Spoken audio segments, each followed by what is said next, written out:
Right. Now, a natural inference, okay, derived from the principle of productivity of labor is that labors must be divided into different classes based on their own specialty. And if labors are not clearly divided, then the substitution principle of wage fall apart. A further inference is that there is no class of labor that is unproductive, as we said before. All labors are productive in their own space of specialty. For example, the productivity of farmers is measured by output per acre of farmland, right? And the productivity of artisan is measured by the number of product per period of time that they produce. And the productivity of merchants can be measured by the volume of goods changed hand per period of time. Okay, so for farmers, artisans, and merchants, we can clearly define their productivity and outputs. They are quite visible. But for some other occupations, the definition is not very straightforward. So to demonstrate that all occupations are indeed productive, we'll just discuss two particular occupations. One is political officers and the other is moral teachers. Okay, first of all, let's look at political officers. Although we have briefly mentioned the value of words, okay, of government officers, the way that they generate value and contribute to the GDP is still unclear. What do they actually do? And how does their work transform into something measurable? I guess that's the question. Now, there is a very interesting conversation between Mencius and Chen Xiang about this issue. Okay, so Chen Xiang, he held a view that from an equality perspective, government officers should live just like everybody else. They should work on the field themselves in terms of farming and eat their own produce. Because Chen Xiang thought that would be fair, right? That's the only way to be fair. So he argued that a government that owns granaries, treasuries, and arsenals is oppressing and feed on the people because they don't really produce anything, nothing visible. And Chen Xiang also taught everybody should support his mouth by his own hand. And so all the rulers should be farmers. So that's what he thinks. Now, although asking the government officer to grow their own vegetable and rice is a bit of a extreme version of democracy, but Chen Xiang did point it out, an important question. How do we determine the contribution of those who work in the government? Mencius obviously disapproved this kind of extreme doctrine, right? So he put forth the argument of division of labor.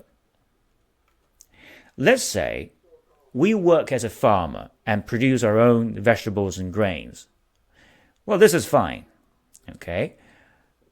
However, do we necessarily make our own farming tools? Like the shovels and sickles and things like that. Do we make those?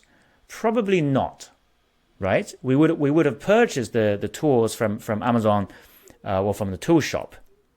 So does that mean that we are oppressive to the tool makers? Not really. But why wouldn't we make the tool ourselves? Well, it's because we're not specialized in tool making. And making tool ourselves would hurt our farming work. So we simply cannot do both things at the same time, and we have to specialize. So the relation between ourselves and the tool makers is exchange, right? We exchange our produce for tools, and the tool makers exchange tool for food. So they're not oppressive to farmers either. but simply specialize in tool making. Now, this relation of exchange is very much the same between government officials and farmers or any other type of workers. The local government has the responsibility of building infrastructures, creating a marketplace for commercial activities, building schools and healthcare services, etc. The farmers, the miners, the scientists, they use these facilities. They produce output in terms of food, raw material, and research output, and some of which is provided to the government.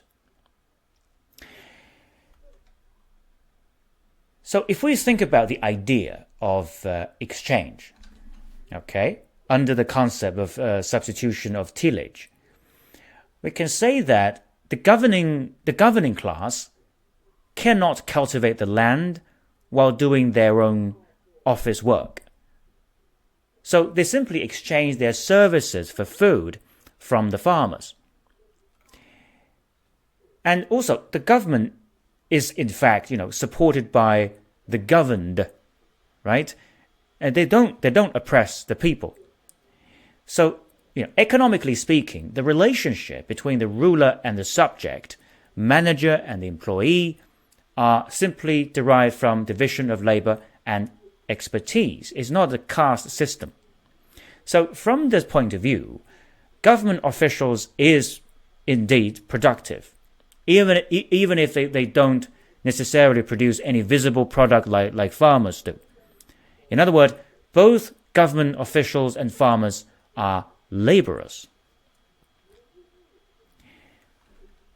So that's the example of government officials. Now, from the perspective of productivity, an even more obscure occupation is moral teachers. Are they productive? Well, moral teachers, they do not even produce anything concrete that farmers or artisans can use to facilitate their work, right? They don't produce the marketplace. They don't build infrastructure. So if that's the case, then why should they get paid? Why should they get paid? Well, to this stage of our course, I think we should be able to answer that question ourselves. It can be a very short answer or a long answer. It can also be an ethics answer or an economics answer. Now, as Mencius pointed out, okay, in his conversation with Peng Geng, not Pan Geng, it's a different person. I think you probably remember his name. Pan Geng was the king in the Shang dynasty, right? So it's a different person. So in the conversation with Peng Geng, Mencius said, imagine here is a man, okay, at home, he is filial, and outside, he is respectful to his elders. He watches over the principles of an ancient, awaiting the rise of future learners. A man like this is rare to come by, a virtuous person, right? And yet, we refuse to support him. How is it so that we give honor to artisans and slight him who practices benevolence and righteousness? So the existence of moral teachers have a very positive and long-lasting impact on the society, and they should be supported. Well, there's a question, of course, on who should take on the responsibility of supporting them, right? And the answer is possibly the learners or the government. Now, we can measure their contribution from a pure economic perspective as well. If we look at how much money the government spend each year on, let's say, prison facilities, police forces to stop criminal activities, or saving the big banks from failing by paying for their mistakes made by a few rogue traders, we can start to see how financially worthwhile to pay for good moral teacher. With the positive influence of moral teachers, the people will live according to moral standard, and there will be fewer crimes, fewer financial misconduct, money saved, a lot of money saved, actually. So let me ask you again, do moral teachers produce anything? Well, absolutely yes. Their job makes a society a safer and more harmonious place to live. And I think it's surely logical for them to, to substitute their service for tillage. I think this is, a very, very, very important issue for us to think about, especially in today's society. If an enterprise or individual produce visible products, such as electric cars, airplanes, a type of new electric cigarettes, the contribution are easily recognized by the society and will be rewarded for it. But the work of moral teachers are mostly, away from the spotlight and barely visible. And this is partially because people are not patient enough to see the long-term value. So the work of moral teachers is deemed to provide very little value to the GDP. Now, what I am arguing, and perhaps what Mencius is arguing, is that moral teachers can provide enormous contribution to the national cost saving and definitely to the creation of GDP. Therefore, the contribution is, it has positive utility to the society and not simply production of materials.